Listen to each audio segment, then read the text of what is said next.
for our audience who are in 2025 and they're international students, they also have visa challenges here, right? What would you suggest they should be following as a strategy? So what I advise is a 70-30 breakdown of your strategy, where 70 is still spray and pray, and then the other 30 is a very direct cold approaching mechanism. How our students can use AI for, even applying jobs, or if they're doing some sort of content creation on LinkedIn to highlight their brand. Do you have any recommendation how they can go about using these tools? I could talk for hours on this. Yeah, I'm very deep in the weeds with the latest and greatest in AI. It's just such an exciting time to be alive. I send like 100 messages every day, but no one's getting back to me. Does this even work? So can you tell us a strategy which actually works specifically on LinkedIn? Yeah. So before I do that, I want to say that given what we discussed around recruiters, the mindset here very much is that if you were to get a response, that's a bonus. Okay, Naman, why do you want this job?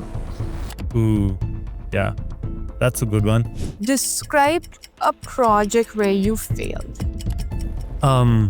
Yeah, so that's a good question. I'm just trying to take a few seconds to think through. Hey, good evening, everyone. Welcome to another podcast of Against All Odds. Today, I have a guest as a Purdue alum. We've both went to the same school and we connected via LinkedIn. I'll let you introduce yourself, Naman, quickly here. If you can tell us where are you from, when did you come to the US, and what did you study, and what do you do now? Yeah, I'm so happy to be here. Thanks for having me. Yeah, I know we've been planning this for a while, so super excited that this is finally happening. I'm Naman Pandey. I started my master's at Purdue in 2020 in January, funnily enough. So I got about 2 months before the world decided to shut down. So that was a very interesting time to start my master's in a new country, right? And then, yeah, I had a year-long co-op while at Purdue. I studied engineering management, so they allow you to do it's essentially like an internship, but that lasts for 12 months, essentially. So I did that throughout 2021 as a transformation analyst at this materials company that used to make, essentially their job was to make warehouses for Amazon, FedEx, UPS, all of these companies. So I was more involved with like the IT project management / transformation work there. But yeah, so I did that throughout 2021 and then graduated in the fall of 2022. Since graduating, I've been employed as a senior transformation analyst at Cushman and Wakefield, which is the third biggest commercial real estate firm in the world, based out of Chicago. And yeah, currently I wear many hats.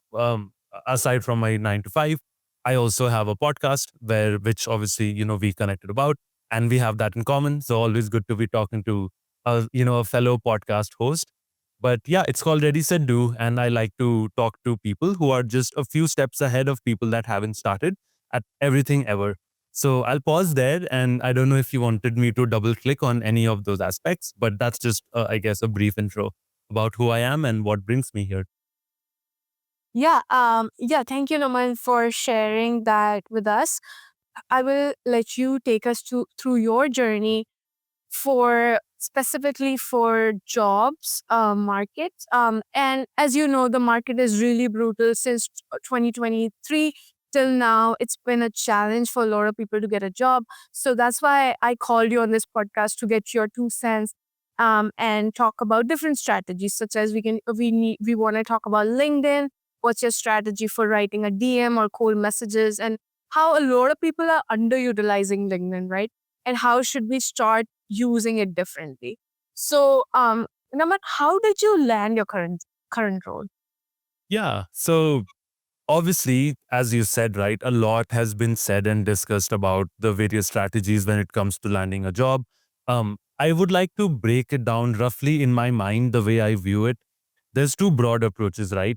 The first is what I like to call spray and pray, which is exactly what it sounds like, where you're just a machine that's applying to jobs, just like mostly cold applications, right? And in the little time that you have, you probably spend that networking and reaching out to people and such. So that's approach one. And then obviously approach B is kind of the opposite of that, where instead of just blindly spraying at any open job requisition that you can find, you adopt a way more directed approach, right? So you're like, this is the role I want. These are the companies that I want to target. So you reach out to those people, not just recruiters, right? You reach out to the hiring managers, people that are in your positions, because when something opens up, they're probably the first to know.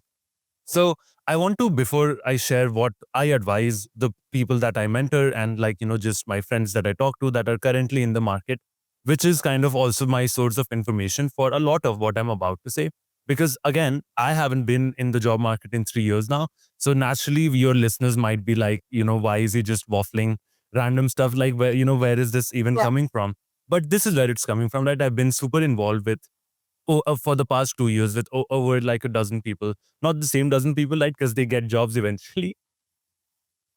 But yeah, it's kind of like a cycle. People just find me, and this is something I really enjoy doing. I feel like there's very few ways to make such an impact on somebody's life, right? So, and it really doesn't even take that much of my time. So, anyway, so having said that, what I personally did at the time was just your good old spray and pray. So the way I used to optimize was every morning for the first 3 hours or so, I literally trained my brain to think of myself as a job application bot. This is before ChatGPT era and all of the automations that exist currently that literally make you a bot, right? Right now you don't even have to be a bot. But back in 2022, you would have to click the link and take you to the good old Workday page, which is page forms that ask the same information every single time. Like Workday probably has, I don't even know, like 5,000 iterations of forms that I've filled with the same exact information, but except they're all for different But companies. I still don't like Workday. Yeah, I mean, it just breaks my mind that this is not something that's been fixed still, right? Where you have one repository for a candidate, and then you just kind of duplicate that for each company, right? Instead of having it be completely independent. Anyway, I digress. So that's really what I did. So I used to do like 3 hours every day, and then my big like ace in the hole was that you have to go extra hard over the weekends. So that used to be probably like 4 or 5 hours even sometimes. Okay. And what I found was usually, right, more often than not, Monday morning before noon, my phone had rung at least like 4 times by like recruiters. Because when they log in on a Monday, guess whose application is on the very top? Because it was filled just the day before. It's some random dude called Naman Pandey. So, Yeah. anyway, I can talk more on that, but that was really the approach I used, just a blind spray and pray approach. And I will say it worked out pretty well for me. This was a completely different time, but I graduated with 5 job offers in Yep. 2022. Which again, I tell all my mentees that they're always like, "Come on, man, are you kidding?" And I tell them that it's just a sign of the times. It has nothing to do with my skills or anything else. It's just a different time. But anyway, that's what my approach was, and yeah, it did work pretty well for me. Yeah. But Naman, I know like 2022 is like, I can say it's a different era altogether, right? So for our audience who are in 2025 and they're international students, they also have visa challenges here, right? What would you suggest they should be following as a strategy? Absolutely, yeah. That's such a great question, right? That like gets to the very whole crux of the whole situation. So what I advise is a 70-30 breakdown of like the your strategy where 70 is still spray and pray. And again, I want to caveat this is just what I suggest. I'm not saying this is the yeah, right. Just want to make sure. So yeah, so 70 is spray and pray. And then the other 30 is a very direct cold approaching mechanism where you're either LinkedIn DMing, recruiters and hiring managers and people at your position, or sometimes you're even emailing them. So the reason why emailing works better sometimes from what I've seen is because again, if you're a recruiter, your inbox, at least on LinkedIn, is probably at any given point filled with at least 1,000 unread DMs, right? Like, let's just face it, that's just the world we live in. Emails are a slightly different ballgame. There are AI tools that will generate a person's email based off their like LinkedIn account. Again, there is this is a bit of an ethical gray area because a lot of people from what my mentees tell me is that this is great and all, but how did you get my email? Which yeah, Yeah. yeah, Yeah. but again, desperate times call for desperate measures. I feel like it just depends on the person, right? Because I can see it going both ways. I can see a person getting really just not impressed. They're like, this is just weird and just not replying. Or I can see another person being like, this person must really want this job, right? Look at how resourceful they are. So maybe let's give them a shot. So, Yeah. but that's the approach I would recommend, is the 70-30 breakup between those two strategies. Okay. And then you're saying 70% go out as a proactive person reaching out on. No, 70 is the spray and pray. So like you, hopefully you have a few different versions of your resume that you're open to applying to a bunch of Yeah. different jobs. You don't have to write, because I definitely know people that only want product manager role. That's fine too, if that's you. Totally okay, right? Then just apply for product management. What I usually suggest people is, if you really dig deep in your professional history, you will probably be able to find out job duties that you were doing across various different domains, right? Be it product management, be it analyst stuff, be it business intelligence, whatever the case might be. So that's what I recommend, because that just broadens your net, right? It's all about casting as wide a net as possible. So again, it depends on the person and what they want, but yeah, 70 is the spray and pray. Yeah, but again, that this might be a little contradicting because given that I was in job market after my MBA and like I was applying so many applications and I was not getting any interviews, right? So Mhm. um do you still think 70% is the right strategy because the ATS system is kind of kicking you off, right? Like kicking you out. And a lot of times you are just like blindly applying and no one's looking at it. So do you, based on the data you have collected through mentoring so many people, do you still, would you recommend that, how is this working, like 70%? Yeah. That makes perfect sense. So Yeah. the way this is working is that you optimize for the denominator, right? It's a purely numbers game. Okay. If you brute force your denominator into becoming such a huge number, Yeah. the numerator has no option but to at least get to, I don't know, like 5 or something, right? And again, as you know, you only need one offer. So actually, my question to you, Ash, is when you said you were applying to a lot of these jobs, can you put a number on roughly how many you were doing a week? Just So out of curiosity. my strategy, honestly, number was different because I have like 10 years of like program slash product management experience. Sure. Yeah. I'm directly going to people and telling them, hey, can you look at my resume and you think, Sense. yeah. For But sure. but for specifically for people who are going into like right after the college, it has been a challenge because nobody knows them. They don't have work experience and they don't have the credentials to show like this I'm the right person for this role, except this piece of paper who gets kicked out because of, ATS, right? So Yeah, that's another good point. So on my pod, I've had a few different recruiters and I've asked them specifically around the ATS, right, and how it works. And what they've told me again and again is that yeah, it is perceived to be this black box that is yeah. dumb and that just doesn't work. But all of them maintain to this day that it is the purpose of an ATS is not to work against you. It Mhm. actually does still work. And contrary to popular belief, it doesn't just blindly match the words in the job description with the exact words on your resume. Like they make it smarter than that. What I mean by that is, say it says like Agile or Six Sigma certification needed on the job description. Say you mention what's like a agile adjacent term, Scrum. So you mentioned Scrum. So ATS is smart enough to figure out that agile and Scrum in this context are essentially the same thing, and it will not exclude you just because you did not have agile on your resume. So Okay. it's a very easy thing to blame the ATS, but again, from what I've heard from recruiters, the job of the ATS is not to work against you. And something I recommend also to people that I help is that obviously you have this wide pool of companies that you've never heard of, right, that you apply to. And then separately you have a separate kind of umbrella of companies that you really want, right? These are your dream roles, like these are roles that you really want to crack. So for these, I recommend that they take one extra step of making sure that their resume is actually completely aligned with the job description for that role. There's many ways to do this. Obviously one of the easiest ones is ChatGPT.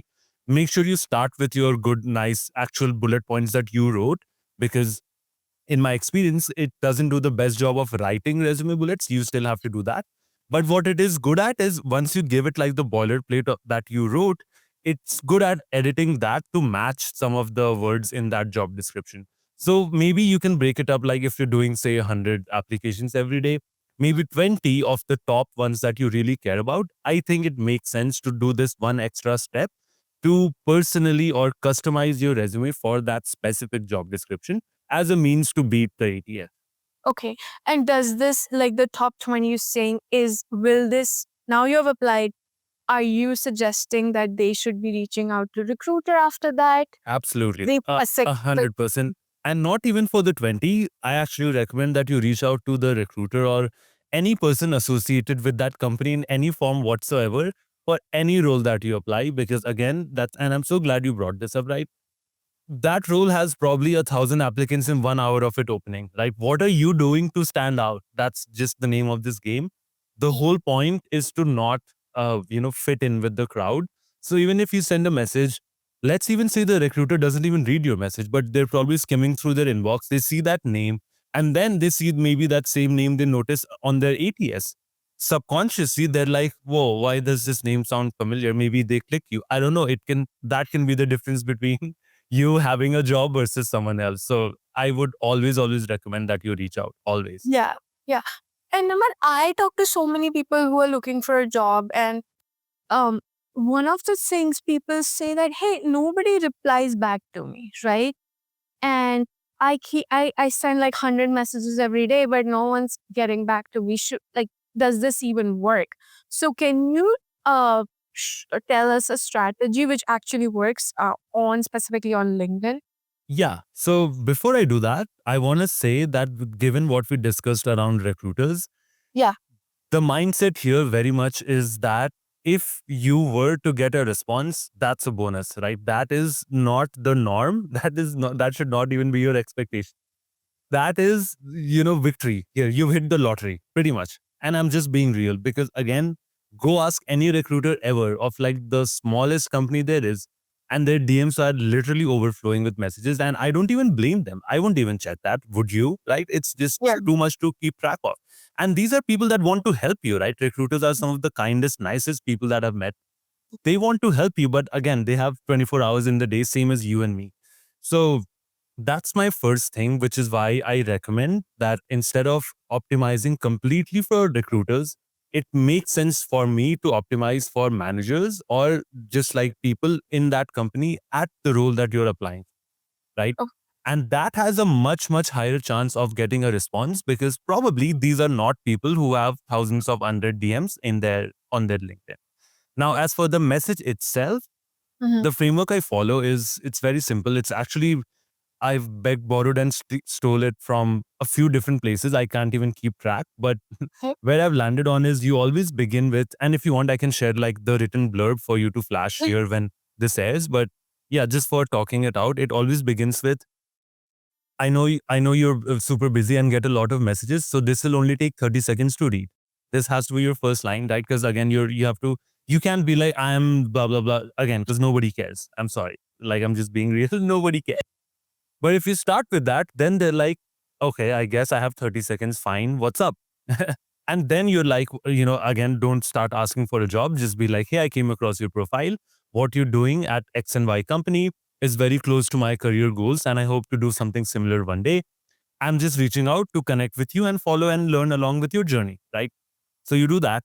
And then you always end with, because you don't just want them to be like, okay, cool, thanks. They accept your connect request and that's that. So you always want to ask a question, and please don't make that question be like, what's a day in the life? Like, please just don't do that. Have it be an actual question whose response you can't Google. That's like my litmus test for a good question. If you can Google that response, don't ask that question to that person because it just doesn't make sense. And so now, hopefully, you have a relevant question to ask. So ask that question. And the last line, always, I have it be, I completely understand if you're too busy to respond, but even a one line message will completely make my day.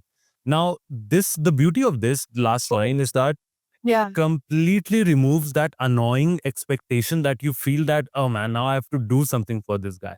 Suddenly you're free. You don't have to. That person told you to not even reply. It's like totally cool.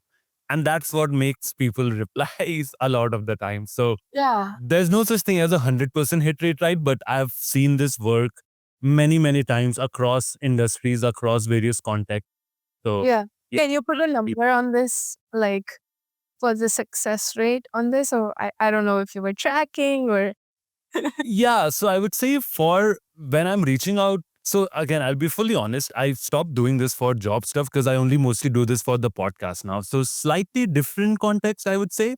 But again, I have mentees that use the same framework, right? So I'll have to ask them and maybe I can get back to you and you can put like the number.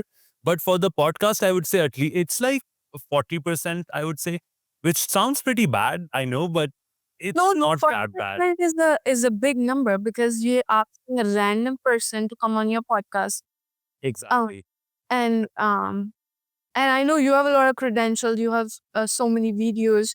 You built your entire content there, but like still, they're like they don't know you. They still want to know Yeah, what. it's a lot to ask. Actually, that's a good point because I feel like that's way more to ask than just a simple answer to a question that you would be doing if you were in the job hunt. So yeah, that's a good point. I will say the other really interesting like side effect that I've noticed of this DM strategy is that a lot of people will reach back out and be like, "No, I'm not interested," but they will respond. Yeah, but it's I count that as a hit rate though because it's a response, right? And yeah, it makes me happy. And I always make sure that I reply that thanks so much for responding. Like you didn't have to do that, but I appreciate it. And yeah, you just then go your separate ways and all is good with the world. Hey, that's really good to know because that's the email people are looking for, right? Like they're always asking, what should I write? Should I write this? Mm. Should I write about the job itself, or should I be asking about a specific project or their journey in the company, right? So that's where a lot of students are getting confused. And I think you gave a really good rundown, and I will clip that script Yeah, underneath in my video as well. absolutely. And I'll send you the exact blurb under various circumstances because I have one for people in your position. I have one different one for hiring managers. And I think I have one last version for recruiters as well because it never hurts to try. Yeah, definitely. Yeah. So now let's talk a little more about LinkedIn. I know Naman, you're doing a lot of content creation. So has building a profile or brand around LinkedIn helped you? Have you seen any kind of like inbounds for jobs specifically when you have such a big network and you're always posting on LinkedIn? Has it given you any kind of edge over other students or people around you? Yeah, such a great question, and definitely something I used to wonder about before I went on my little content spree here that I've been on. I will say before I actually, answer the question, I want to call out a very interesting caveat here, which is that most of the gains from doing something like this are definitely most of the time intangible, right? So what I mean by that is these are not immediately you will not be adding nodes to your network that will physically improve your life in the next week, right? That's not been my experience, and I would actually advise against even having that expectation. The reason I say that is because when you start to do that, you start to go into networking with the mindset of like taking, right? This is what I want, this is what needs to happen for me, and I think that's the exact opposite of the strategy that one should have for effective networking. Because in my mind, the way I view it, networking is all about giving, right? So anytime I reach out to somebody in whatever capacity at all, make sure, try to see what problem of theirs you can solve first before you even think about asking them for anything, right? So in my case, I have been very lucky to be at a job that I really like. It's just not something that I'm willing to do. So no, to answer your question, I have not had any recruiters slide into my DMs with job offers yet. Yeah.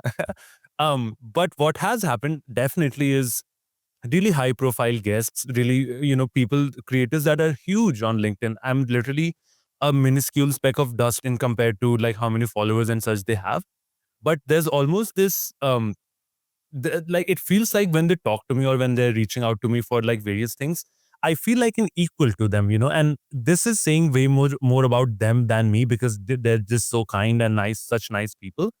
But those are the type of doors that you start to unlock using something like this, because I literally have 2000 followers on LinkedIn. Probably that's like, I don't know, like the 10th percentile or something, right? It's nothing. But in my network, I know right now I could message at least 10 plus people that have more than 100,000 followers and they would respond in the next 5 minutes. And I think that is the real intangible power that networking Mhm. brings you. And that is really what one should be striving for and vice versa, right? Because I would do the same for them, right? It's a give and take. Honestly more give than take is how you should view it. But yeah, so that's the whole spiel on the networking piece. Okay, that's good to know because again, I was really grateful that you responded to me as well in like 15 minutes, and I was like, damn, this guy like just got back to me, and you have I've been following your channel, and you've been bringing a lot of like valuable guests, or you can say that they have a lot more following than us, right? Yeah. And I was like, okay, if I connect with him, maybe he'll connect with me. Like, That's exactly right. That's how it works. Yeah. You're probably at this point, believe it or not, 3 degrees of separation from, I don't know, like Mark Zuckerberg. I'm pretty sure if I had to put a number, it would probably be three, no more than that. And that's powerful, right? There's something to be said about that. yeah, absolutely. Yeah, and thank you for replying back to me. So networking works, guys. Okay. Uh, okay. So moving on. I know we have covered LinkedIn, how to get into someone's DM. We have covered that. Let's make it more fun. Naman here. And Nervous. I would like to do a segment where we actually help these students who are prepping for interviews, right? Hmm. And there are few questions which come over and over. They're talking. These are the same question a recruiter would ask, or a hiring manager would ask, or even your executive interview, which is the last one. Hmm. These are the same questions get asked, right? And honestly, Naman, w- this one question actually I'm never able to answer, or I haven't hacked it yet. Okay. So I will put you on the spot, and I will interview you specifically for, and we will be only going over 3 or 4 questions. Naman here. Hmm. This is a job. Okay, so hypothetically, you're applying for a job, a project manager in IT segment or software specifically. Okay. And you are applying for a tech startup, right? Um, and this is your second round with the hiring manager. And you are given this question. So can we get started? Yeah. Let's do it. Wow. Okay. Didn't think I would be doing this today, but here we go. Let's do it. Okay. All right, guys. Okay, Naman, can you tell me a little bit about yourself? Yeah, thanks so much for asking me that. I'm very happy to share that. So my name is Naman. Oh, and actually, I guess before we start, let's put myself on the timeline of when I'm just about to graduate, right? Because I just think that makes the most sense. Is that fine? Does that work? Absolutely, absolutely. Speak. I, Hmm? yeah. When you graduated, that's the time. Let's say you're applying for the job, and again, I'll give you 90 seconds for this one. Okay. Okay. Yeah, awesome. And like, cut me off, right? I actually don't think I'll be over exceeding, but yeah, feel free to cut me off. But yeah, I'm happy to tell you about myself. My name is Naman. My bachelor's undergrad was in computer science. So I come from a background in tech. And I was at PwC India, that's PricewaterhouseCoopers, like the big four company, for about close to 2 years, working there as a software consultant before I realized that I wanted to be a little bit more in terms of a bird's eye view and figure out how these problems are solved from a more managerial perspective. So naturally, that brought me to Purdue University, where I got my master's in engineering management. And while at Purdue, I had the wonderful opportunity of interning for a whole year at Material Handling Systems, which is a materials company that helps make warehouses for giant logistics companies such as FedEx, UPS, Amazon. And over there, that was my first stint at understanding really and getting in the weeds of what it means to manage mass projects in tech, right? So I was liaisoning with various technical team members. We were working with new tools and trying to migrate a lot of really old technologies. So just a lot of Excel sheets flying around into a one centralized SharePoint system and such. It taught me about stakeholder communication. It taught me about presenting effectively, and perhaps most importantly, about communication. So I'm about to graduate in about a month, and this is a job offer that really interested me at this specific company because of the really close synergies that exist between what I have done in my past and what I'm looking to do in my future. So I would love to explore more about this. And yeah, that's just a little bit about myself. Yeah, excellent, Naman. And I'm not gonna give you any feedback, but I think you were at time, and you were at like 50 seconds, I would say. Okay. Or sorry, not 50 seconds, sorry. You were at 75 seconds. Oh, wow. Okay. Interesting. Yeah. Yeah. So less than 90 seconds. And okay, so this in my head, yeah, you had a really good summary about yourself. Would you like to break it down? What kind of framework you used for this specific answer? Yeah, so the framework I used is pretty much we can just refer to as it as the last in first out type of deal. So I just kind of started. I went all the way back to my undergrad, and then joined the dot back to where like present day.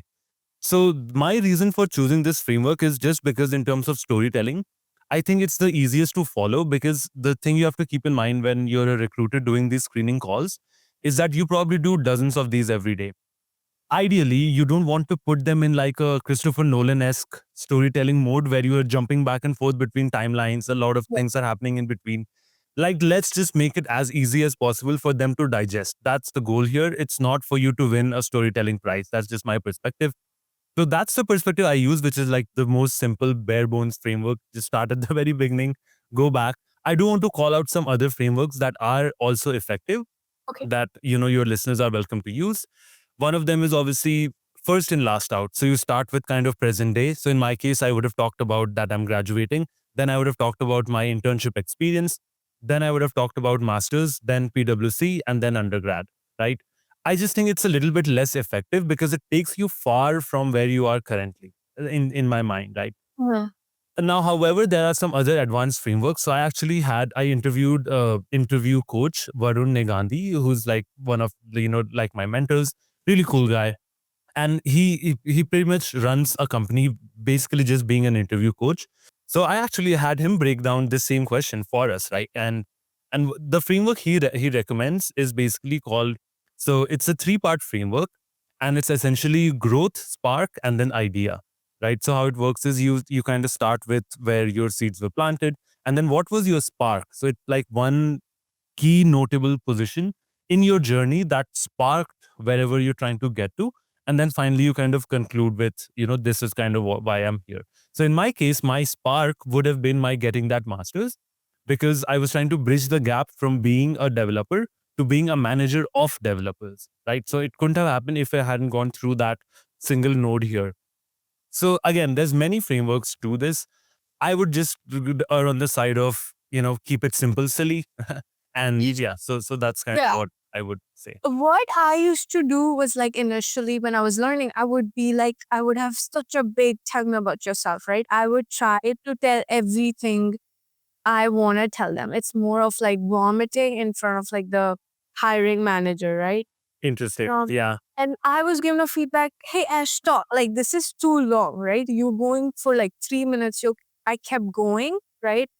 And that's why I think you gave a really interesting feedback. Like you are starting from Purdue, and then what is your specific like journey, the different companies you worked at, like right, your past, and then the specific spark. I didn't understand that part. Can you go over you? Yeah, absolutely. So Yeah. in any person's journey, usually there is a spark that kind of brings them to present day. So if you were to trace your roots, you will probably be able to find that one thing that you did. It can be a course, it can be a job, it can be a project in a job, it can really be anything. But that's where kind of you met your first fork in the road, that kind of you continue to walk to bring you to this. So in this case that we discussed, for this role as a software project manager, where did that road start? Like, where did I start walking that road that ends with me becoming a software project manager at this company? So that's your spark every single time, and it will depend on the role and the person, but every person has this for sure if you like really dig deep into your history. Okay. Is that helpful? Did that make Definitely. This is what I think audience wants. They want to know how to write their tell me about yourself, right? Yeah. Every time I'm looking at a video, I don't there's no like perfect answer, but Yeah. I'm just like, yeah. So what about another follow up on this one? What about would you have given any sort of like similar skills they're looking for in the current role, or mention the tasks which are written or in the current job description? Would you like to try to add them in telling Yeah, about that? yeah, I love that because that plays directly into the hands of this wonderful notion that you're normally taught in storytelling or in like movie making actually, but it holds true for, just everything in life, is that you always should, when possible, like show, don't tell, right?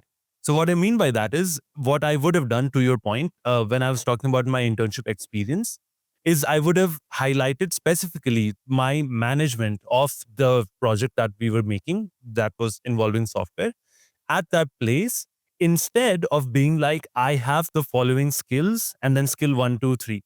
Because that is telling them that you have it, but versus showing them is when you narrate to them that it's almost kind of like answering a behavioral question, right?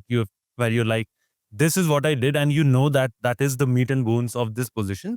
So you're showing them instead of telling them that you have what is needed. So, but that's a wonderful call out. I'm so glad that you brought that up. Yeah. The last thing I want to say on this is it actually, like, I actually hold the opinion now, having had this conversation with so many people so many times, is that to your point, there is no right answer. But I think the only wrong answer is to not stand out. If you're just droning on about, your journey or whatever the case might be, like a robot, a droid, devoid of any emotion, devoid of any personality, devoid of, just any humanity, that is failure to me. As long as you are, representing your true self, whatever it is that you stand for, even if it's non-conformist, right? I would lean into that because that makes you memorable. And Yeah. that is such an underrated cheat code when it comes to recruiters that talk to hundreds of people that look the same, speak the same, do everything the same way. And when they see a black sheep, suddenly they're like, okay, at least this person is different, right?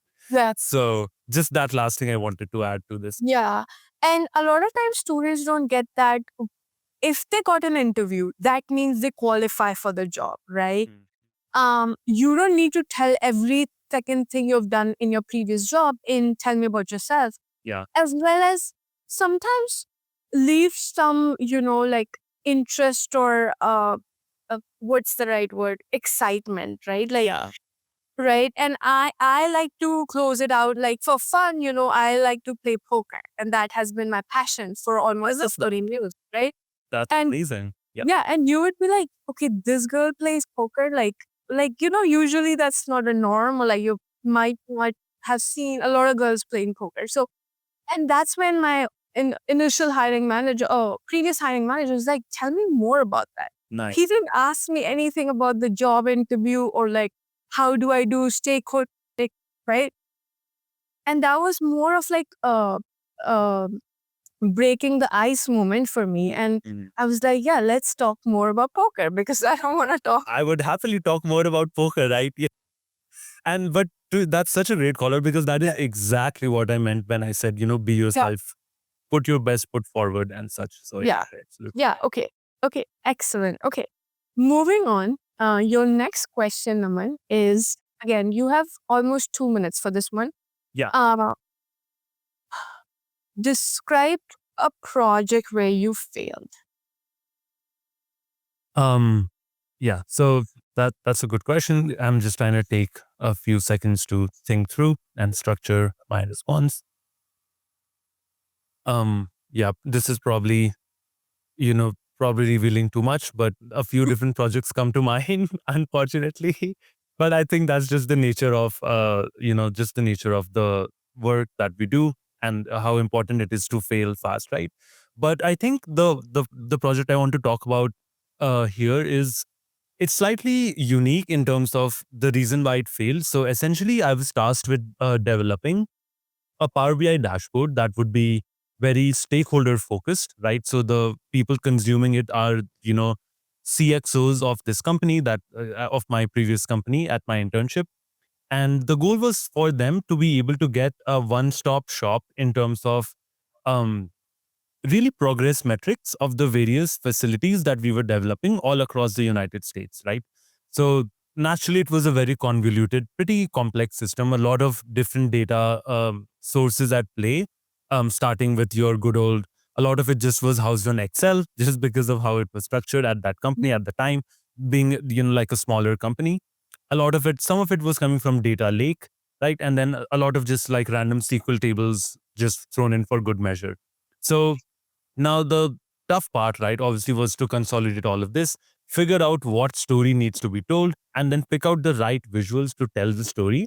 Mhm. The reason this project failed, unfortunately, was actually had nothing to do with the dashboard itself. And that was such a big learning I took away from this. And it's almost kind of like a rug pull moment here, right? It Yeah. failed because what we found out after making the dashboard across, I think it took us 2 months of like 5 developers working together to make, was that the stakeholders kind of came back and said that this is great and all, but actually, we don't know why, but no one's looking at this. Like it just, the data hasn't been refreshed in, a couple weeks. And we didn't even know because we don't even check this out. And it's just like sitting there. So I think my takeaway from this project was that, yeah, on paper, it was successful. We built what we had to build and it did the job that it was supposed to do. But the reason it failed is because it was inevitably a waste of time and resources, right? If we had just gone that one step further in requirements gathering and just asked the question, who is going to look at this and why do they want to look at this? If we had done this 2 months before, they would have probably realized that, okay, fair question, there is actually no need for us to look at this. And all of it would have been avoided. But yeah, what I took away from this is to not shy away when I'm talking to stakeholders, because yeah, they're scary, right? And it can be very nerve wracking, but they're also human, right? They make mistakes. And you can actually save your company a lot of time and resources if you just ask the right questions upfront when it's the right time to do so. So that's a project that failed, not really, but did actually fail. I think I definitely went overboard with that one. Maybe I lost track of time. Okay. I was so excited and I was leaning into the story itself because, I was trying to understand, okay, what happened? Like he had all the correct tables and everything, but what failed, right? So Yeah. yeah. So again, Naman, what specific framework you use for this answer? Yeah. Another great question, right? So a few things come to mind. You have your star, so situation, uh, task, action, result, right? Yes. I didn't use that. There's also star L where you just add the learning at the very end. So Oh, that there's also like car. I can find like a picture that has all of these. So yeah. I didn't use any framework, and it's kind of this. I struggle with explaining this to my mentees as well Mm. because I think when you start to use frameworks, it's good if you're like, a beginner and are just starting out practicing and such. But I think the whole point of using frameworks is to eventually get to a point where you don't use a framework. That's the Mhm. opinion I hold. So if your listeners are, just starting out interviewing, please practice with the framework. Pick whatever. There's again dozens of options. Some of them are six characters long. That's how much complex they are. So you pick whatever. It doesn't matter. But the takeaway here is practice it so many times that Oh, your brain automatically starts to condense these down into a story. All of this revolves around storytelling, like how you mentioned, right? It was almost like a little twist situation that I had where you're like, whoa, that whoa is what gets you to that next round, not yeah. a framework, right? Now, if that framework helps you get there, please use it, right? I'm all for that. But the goal is effective storytelling and prioritizing that over the usage of any framework. I realize that's not very helpful and I apologize, but I'm just being No, no. true. I mean, everyone has, like you said, there is no cookie cutter answer or framework for every interview, right? Sometimes I have been so prepared, like I'm preparing day in, day out, but I'm sounding like a robot after a point. If you are, I feel like you can prepare, but sometimes you have to be a little natural as well. You follow a framework and you start sounding, okay, I did this task. Okay, I did this result. That can also sound a little robotic, but I agree. One has a choice of using either a framework, which helps them um, putting a story in 2 minutes, or versus you, who is able to condense his thoughts into more of like a storytelling style and as well as convey his point, right? Yeah. Uh, Yep. Exactly. And the only thing I'll add to that is it's all practice, right? The only way to get there is by practice. And I used to also use like Star is what I used to when I was first starting out. But then I did it so many times. I recorded myself, looked at myself in the mirror, felt like a mad person doing that, and then just accepted that I just probably must be mad. And then eventually you get to a point where, it's just like, Yeah, emphasize on this mirror technique. Like, how did you do that? Like, yeah, so I always used to spam elevator pitch or tell me about yourself, and this was around the times where I was going to a lot of career fairs. So mm, that's pretty much the only question that you're guaranteed to be asked, right? Pretty much the only one. So I really wanted to nail my mind down in a way that even if you like shook me awake at 3 in the night and was like, Naman, tell me about yourself, and that I would be just like ready to go because yeah, because what I realized was I was kind of going up to people and obviously the nerves kicking, right? This is like yeah. a recruiter at, I don't know, Wells Fargo, and you want to put your best foot forward. And then you start waffling, you start like stuttering, you forget what the hell you wanted to say in the first place. And I just felt like this is a fixable problem. And the only way to fix that is just like spam practice. So yeah, I just used to stand in front of my mirror, start a timer, and then go. And then, go again and again and again. And eventually it reached a point where if it was just a straight up act, which I'm not, proud of. It's a bit embarrassing. Uh-huh. But yeah, and then at some point it stopped being an act and it just became me. But yeah, you just stand in front of a mirror and just repeat, repeat, repeat, repeat until it just becomes, ingrained in your like muscle memory or whatever. Yeah, and that's the same feedback I've gotten from other people as well. Like, you can practice with your friend.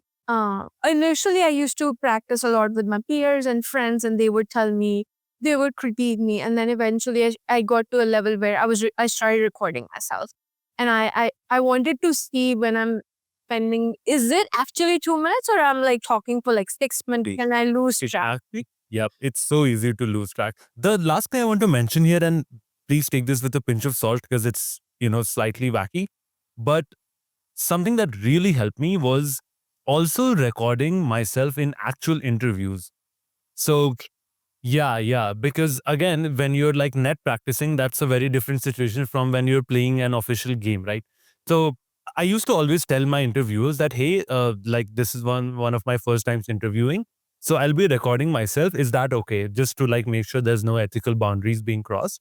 And I've never had any person that I ever talked to that was like, no, don't do that, or like it didn't even ever come up. They were like, oh yeah, sure, we don't care. So if somebody wants, they can probably do that. And I think it really helped me because again, yeah, I was a different person, just straight up different. And I was like, this is not what I practiced. Why did I say that? So yeah. And that still happens. I'm in a meeting, I want to say something else, and I say, I'm thinking something else and saying something else, right? So I'm still trying to practice that part and nail it down. As am I. Yeah, as am I. There's no such thing as perfection in any of this, right? It's a constant striving to the top, which there is no top.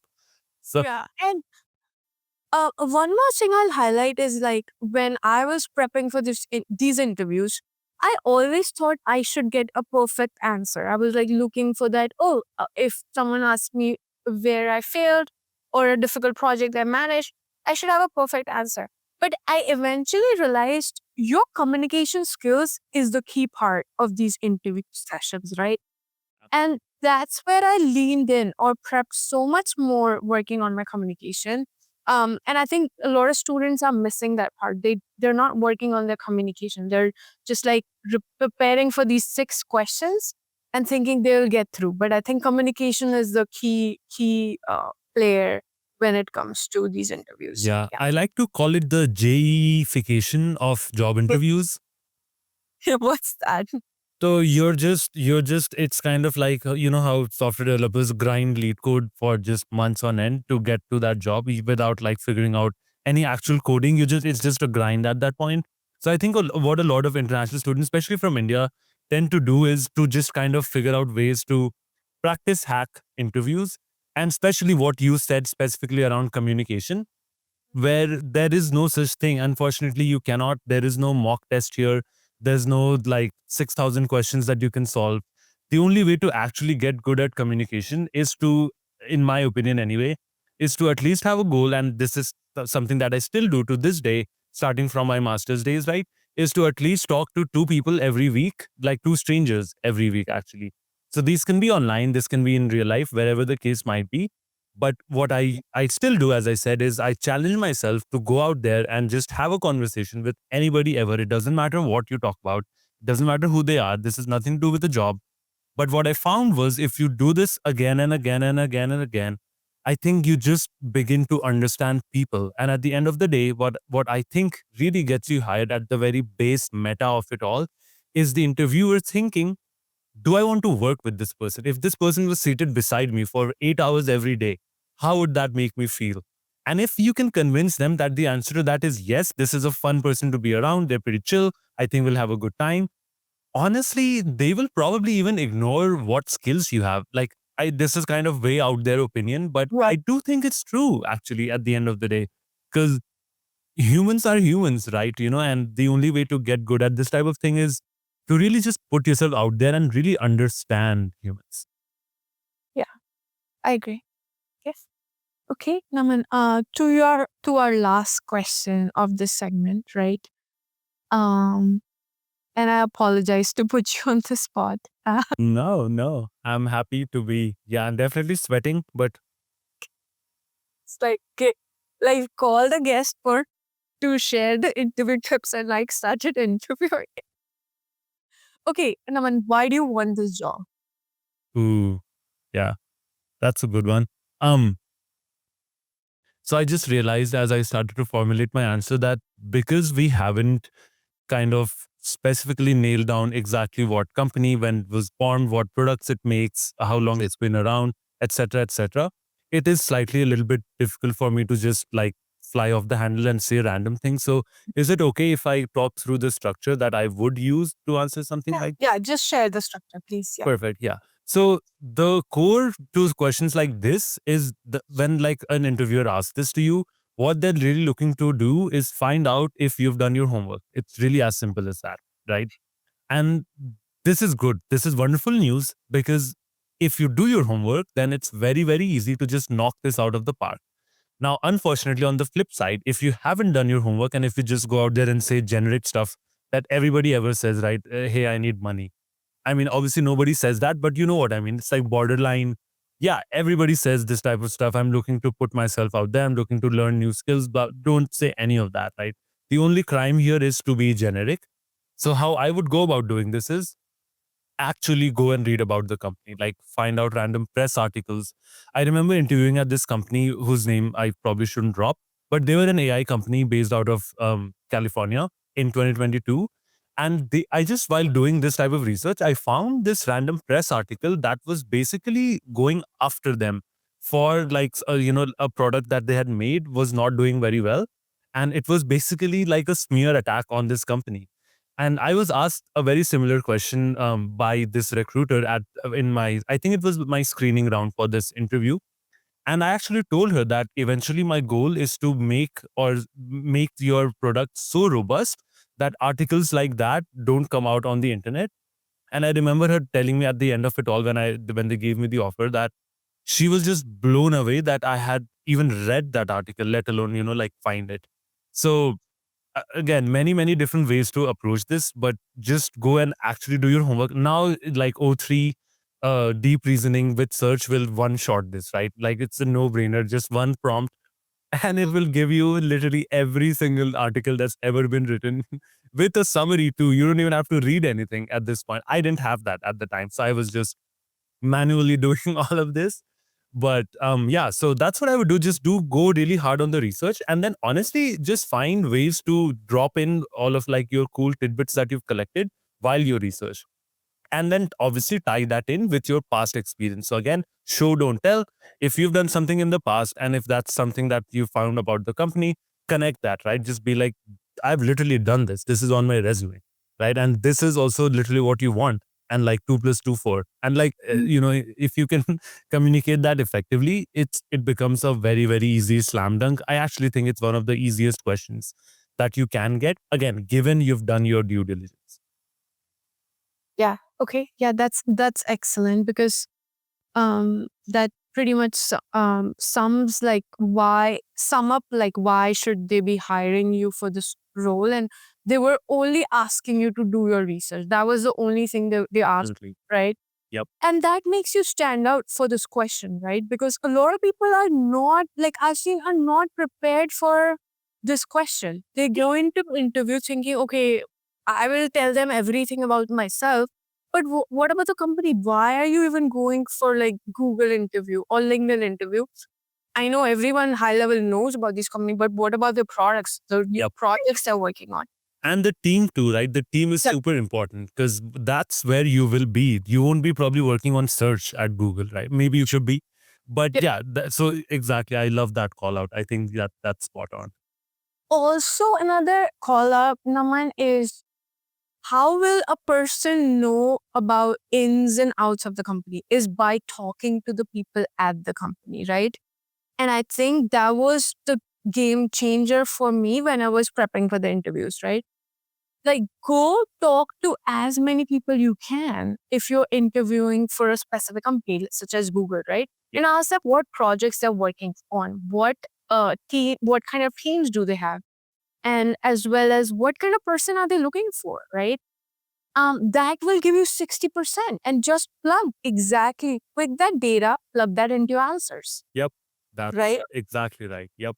Mhm. And I was like, oh, this took me 1 year to understand, but I want my It's audience. hard. No, it is hard. These things feel obvious to us now, but yeah, I had no idea about any of this when I first started, right? Which is why these conversations are so important. They're so critical. Yeah, yeah. Okay, I think now when you knocked out all these, three questions, Oh, and I thank you. yeah, Appreciate that. because that's what exactly my key takeaway was like.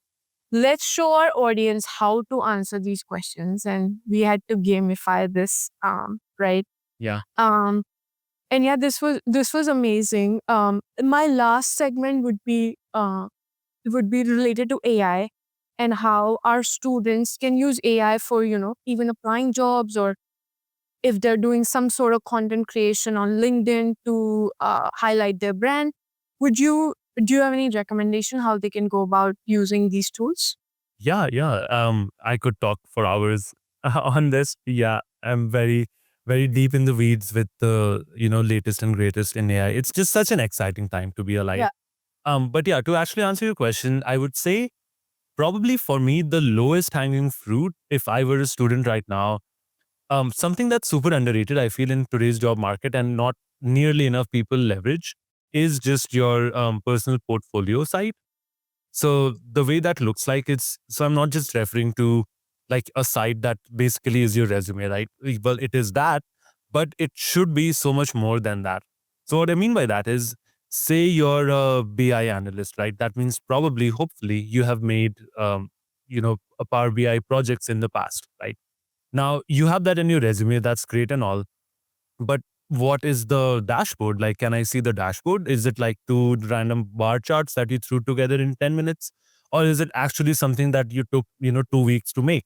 And it's so simple to just make a portfolio website using one of these, so many of these, like vibe coding tools, right? Lovable, Bolt are both a tool that I've personally used. Cursor is also pretty good, but that's more for more development stuff, which we don't even have to get into, because both Lovable and Bolt one shot this with like just one prompt and your resume, and they just make your like entire portfolio site, which you can then put on your LinkedIn. You can have SEO towards it, so that if somebody searches for that position or that project, that thing comes up on very top, and obviously it backlinks to your LinkedIn, right? Super easy to make, literally takes 10 seconds. I have a few videos on this exact subject. If somebody wants to check that out, I'm happy to share the links with you if you want to put that in the description. So that's what I would start with. Easiest thing ever to do, literally takes 10 minutes, and free. There's literally no cost involved. All of it, even the hosting, is completely free. So I would do that. Separately, if you are actually prepping for interviews, um, again, you can either use Claude or ChatGPT to put in the job description, put in your resume, and then have it literally interview you. So what I like to do for this is the voice mode. So I'll just put my AirPods on, go on like a nice walk, and I'll be like, okay, let's go. Let's like just interview me. So it'll start with like, it'll go down the list. It'll ask you very pinpointed questions because you gave it the job description. It's not like random generic questions that nobody will ask you. And in the end, you can have it critique your exact responses, because when you speak, they get transcribed, right? So not only does it do that, but it'll also generate for you the right version of what you should have said, which then you can practice with, you can record and do all of the things that we talked about. So right off the bat, those two would be probably the most simplest things that anybody that, they could use. Now, aside from that, this is where things get a little bit more, I don't know, maybe niche would probably be the right word. But I use O3 a lot just to do anytime I have to do any research, right? Like what are the latest job that are out for this company? I'll So, just put that so on O3. O3, like if you can tell us what O3 is and it's part of ChatGPT. Yeah. It's just a model within ChatGPT. I think I have Plus, so I actually don't know how many questions or how many prompts or tokens they give you on the free tier. So sorry, you probably have to find that information, unfortunately.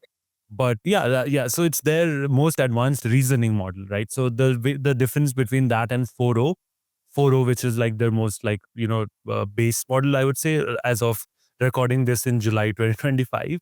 But yeah, so O3 is way more reasoning based, right? So if you tell it with this whole interview thing, right? Instead of just being surface level where it'll be like, tell me about yourself, blah, blah, blah, it'll actually look through the job description, look through your resume, and then find out what might be your gotcha moments, right? It'll find those things out for you because it has advanced reasoning capabilities that make a big difference from what I've seen at least. So yeah, that's O3. Okay. And yeah, please go on. Yeah, no, and like there's just some other AI tools that I use sometimes. So N8N is really good for if you want to automate anything on LinkedIn, be it like automatically sending messages to recruiters. Those are a little bit more advanced, I will say, a little bit more time investment. You can't just randomly, I mean, you could just, on the fly code it, but it will probably take you a little while. But I just want to point your listeners, in case they're interested, there's a lot of resources out there around these type of things that, so automatically reach out to recruiters, automatically DM people or whatever. All of this stuff can now be automated using N8N. So that was really just the last call out that I wanted to make. Okay, perfect. Yeah. Yeah, no, man, I think this was a really good podcast. It actually, we touched on the things which a lot of time people are not talking about behind the scenes, right? Like what gets you to the final stages of like the offer, right? And I know a lot of students are struggling, and I think this session was really helpful. They would be able to figure out like how should they be reaching out on LinkedIn, as well as prep for all these questions. And as your screen says, subscribe to Naman. What Ready? do you know? Subscribe to Against All Odds first. And then if you want and if you'd like Yeah. my stuff, then please feel free to subscribe to Ready Set Do as well. Yeah. And if you guys want another podcast, two of us together again, please put a comment down there. Yeah. And thank you. Thank you, everyone. And thank you, Naman. Appreciate it. Thanks so much for having me. Thank you.